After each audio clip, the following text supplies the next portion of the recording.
मैं जात के आधार पर किसी को वोट नहीं दिया। जो हमको अच्छा लगा हम उसके साथ हैं। जात के आधार ब्राह्मण और ठाकुर, बताइए, मैं एक कथावाचक हूँ, मैं पंडिताई भी करता हूँ, और जब मैं ही जो मैं समाज को दिशा निर्देश देता हूँ, उसके बाद मैं ही जात के और पात के बीच में लोगों को उलझाऊंगा, तो फिर ये देश कहाँ जाएगा, ये समाज कहाँ जाएगा। इसलिए मैं जात की राजनीति नहीं करता। धन्यवाद। तो पहले आपका स्वागत है हमारे चैनल में। आप अपना परिचय दीजिए। बहुत बहुत धन्यवाद। मैं विनोद कुमार पांडे, ग्राम प्रधान परसपुर ग्रामीण। और ये बताइए, आप इस ग्राम सभा में सबसे पहले जो है कौन सा ऐसा कार्य किए हैं जो जनता के बीच में सबसे अच्छा उद्देश्य आया है?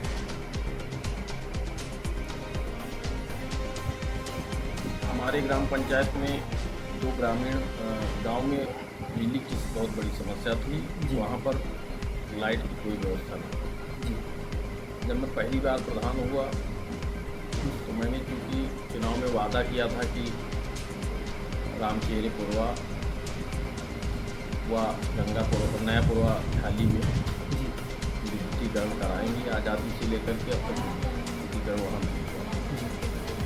2018 में जब हम पहली बार प्रधान हुए तो हमने दोनों गांव में विद्युतीकरण करवाया। और अभी कौन सा कार्य आपके नज़र में आपके ग्राम सभा में बाकी है जो आपको बहुत ज़रूरी है वो कार्य करना?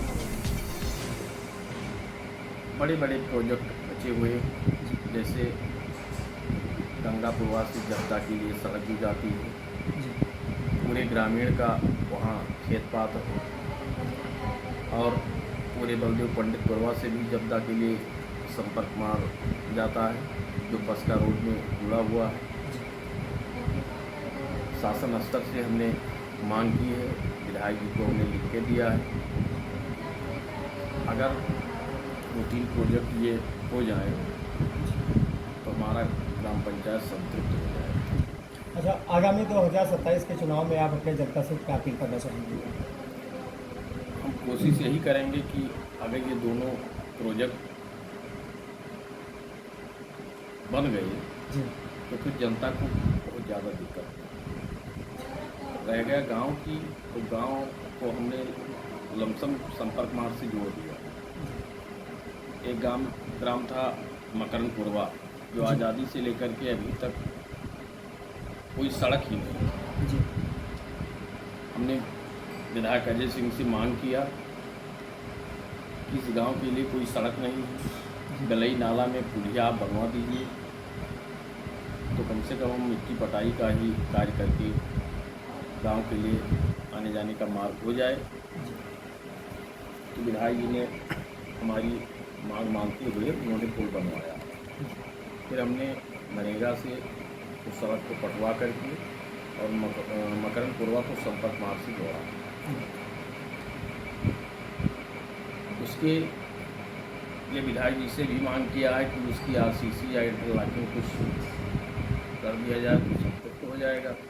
उन्होंने कहा, आश्वासन दिया है, ईश्वर चाहेंगे तो बहुत जल्द ही उस पर काम चालू हो जाएगा। अच्छा प्रधान जी, जैसे बहुत जगहों पे ऐसे होता है कि जो सरकार द्वारा जो ग्रामीणों को योजना दिया जाता है वो ग्रामीणों तक नहीं पहुंच पाता। नहीं, ऐसा नहीं। हमारे गांव में इंदिरा आवास हम अपने कार्यकाल में पहली प्रधानी हमारी श्रीमती जी थी, तब हमको 34 आवास मिले। 3400 आवास लोगों के बीच में मिला। उसके बाद में दोबारा जब हम प्रधान बने तो लमसम मान के चलिए कि 70-80 आवास 5 साल में हमने भी बनवाया, और गरीबों को बनवाया जो सही पात्र।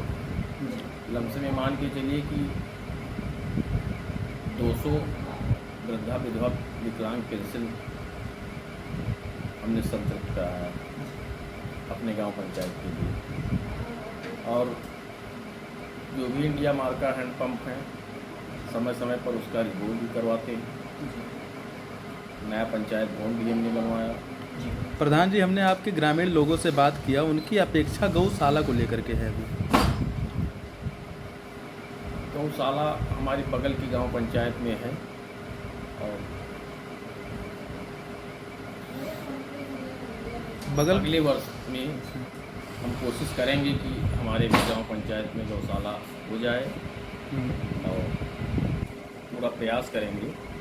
ऐसा नहीं है कि गौशाला हो जाएगा तो उसके लिए हम लोगों के लिए भी अच्छा रहेगा, गांव के लिए भी अच्छा रहेगा।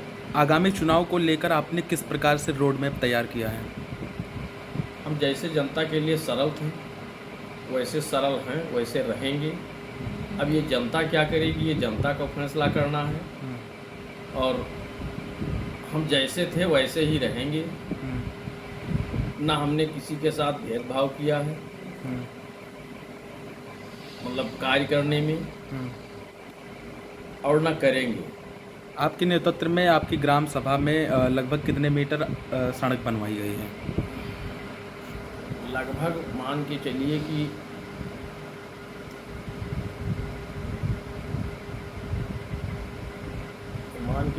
विधायक जी द्वारा नहीं, आपके प्रधानी के हमारे नेतृत्व के से। प्रधानी के कार्यकाल में मान के चलिए कम से कम 7-8 किलोमीटर सड़क तो बनी गई होगी। अच्छा, छोटे छोटे इंटरलॉकिंग खड़ंजा भी हमने लगवाया। मुख्य आवश्यकता आपकी ग्राम सभा में अभी किस चीज़ की है? मुख्य आवश्यकता हमारे गांव पंचायत में ये जो दो संपर्क मार्ग बताए हैं, उसके अलावा गौशाला की भी है। अच्छा, प्राथमिक विद्यालय आपके ग्राम सभा में है? हाँ है, पूरे दौलतपुरवा में है प्राथमिक एवं उच्च प्राथमिक, और मकरनपुरवा में भी है। अच्छा, शिक्षा को लेकर आप क्या कहेंगे? शिक्षा के लिए हमारे दोनों स्कूल में अच्छे छात्र हैं, अच्छे टीचर्स हैं, पढ़ाई भी अच्छी होती है। हम भी प्रयास करते हैं कि ज़्यादा से ज़्यादा लोग शिक्षा के लिए जुड़ें और प्राथमिक विद्यालय में एडमिशन कराएं, क्योंकि प्राथमिक विद्यालय में जो टीचर्स हैं वो प्राइवेट स्कूलों में टीचर्स नहीं हैं।